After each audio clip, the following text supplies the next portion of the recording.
had to name the beginning, I would say it started the moment I got accepted into hair school.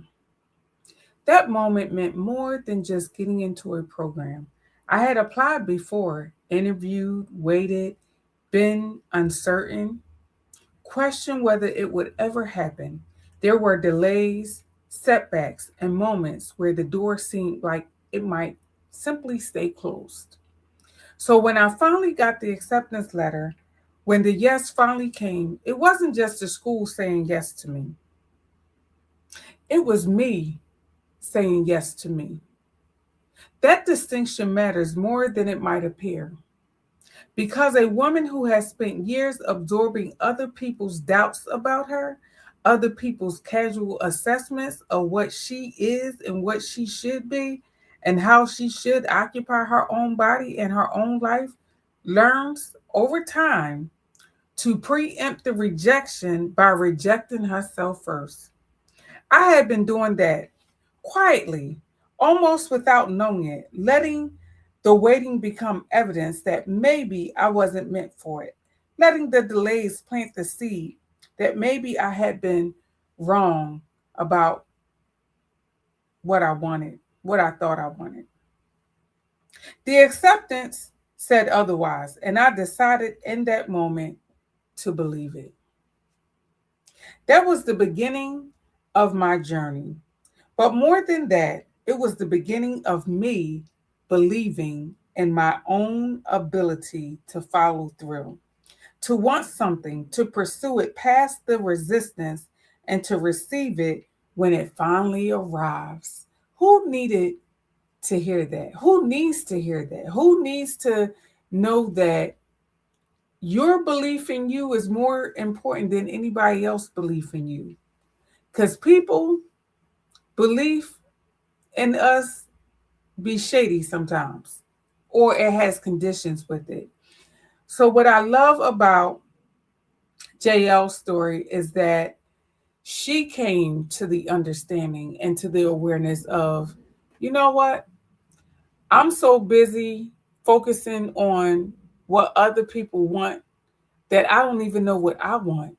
I'm so focused on making sure everybody else is good that I'm not checking in with me to make sure I'm good. I'm not checking in with me to know, like, is this really what I want? Am I being fulfilled? So here's my question to you.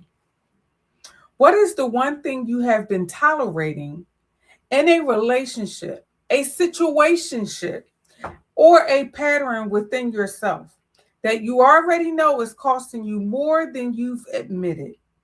What would it mean to stop tolerating it today? See, JL got to that point where she wasn't willing to tolerate her peace anymore. She wasn't willing to compromise anymore. She wasn't willing to go along to get along anymore.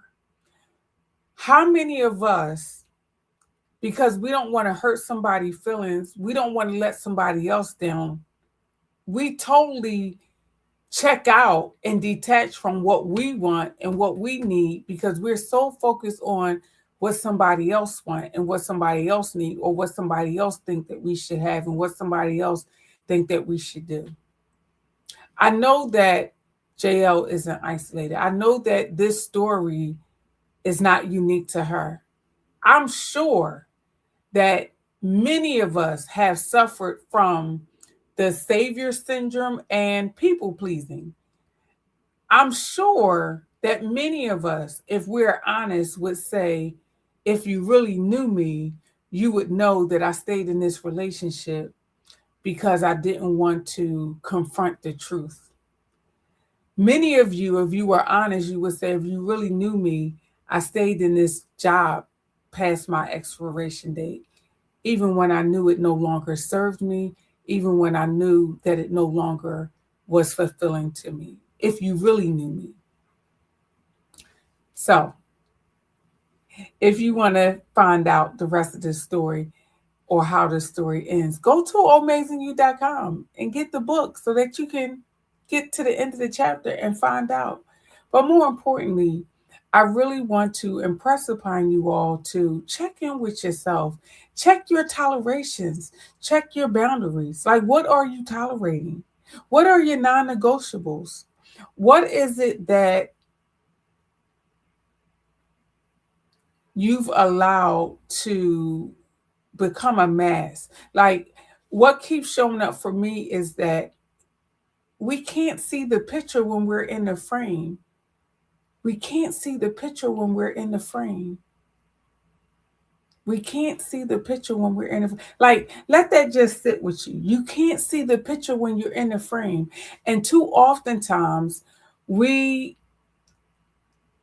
will tolerate a person, place, or thing because we don't want to confront the truth. Too oftentimes we create a narrative about something that's just not true because we don't want to confront the truth because it's uncomfortable and it doesn't feel good. And we need to stop, y'all. We need to give ourselves permission and be courageous and bold and confront the things that are uncomfortable, confront the things that don't feel good. We need to have these honest, courageous conversations because it's time for us to be honest. It's time for us to be honest with ourselves. Because at the end of the day, who are we hurting? We're hurting us. The more that we give in to other people's expectations, the toxicity of that, it gets old. And you can only do it but for so long. So get the book so that you can get some real solutions, but also get honest with you. So go to amazingyou.com, get the book, and get honest with you.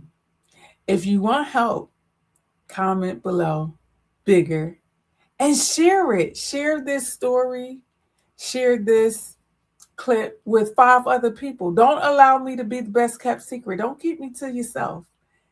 Share, share, and share again. All right, you guys. More story time later. Stay tuned. Peace.